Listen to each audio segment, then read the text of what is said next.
The officials and authorities have not attempted to replicate these testing methods, at least not publicly. They have not reacted to the results in any formal fashion, and they have not tangibly responded to the many calls for public inquiry and investigation that have been made. The methods and results of all testing procedures are available on the website www.carnicom.com.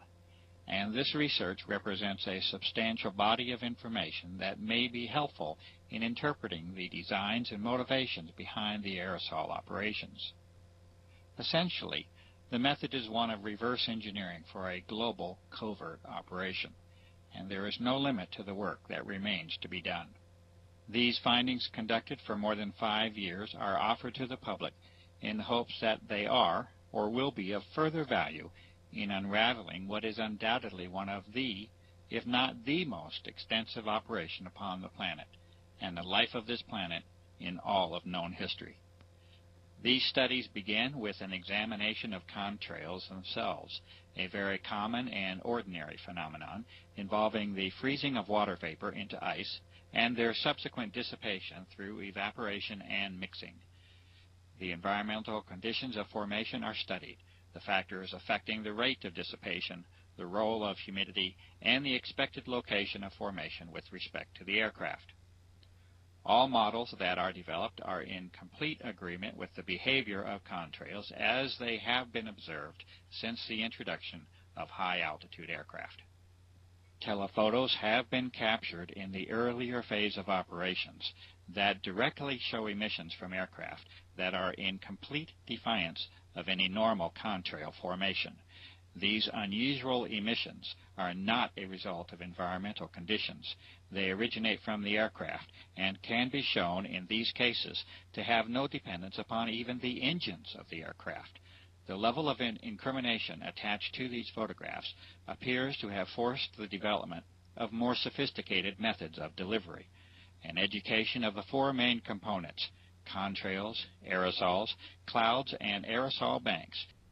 Incredibly high mold counts have been found within repeated outdoor samples that have been taken. This result is in spite of the fact that the tests were conducted in an extremely arid environment in the high southwest of the United States. This arid environment has been further aggravated by extended drought conditions over the past several years, also a topic to be discussed further. It is a fact that particulate matter in the atmosphere acts as a transport mechanism or delivery system for other materials, including biological materials that can piggyback onto the solid materials. This is in addition to the health risk, including respiratory illness and increased mortality that result from higher levels of particulate matter in the air. It is also a fact that must be reported, despite the disturbing and alarming implications, that unusual and unexpected biological components have been repeatedly identified in a variety of atmospheric samples across a wide geographic area using a variety of techniques. These include the HEPA, electrostatic precipitation and ground sample methods referred to earlier. The fibrous material sent to the United States EPA is especially unsettling, as it was later shown to contain biological components under the review of a medical professional. The best analysis made under those circumstances, as well as with later independent studies, strongly suggests the existence of freeze-dried erythrocytes within that sample.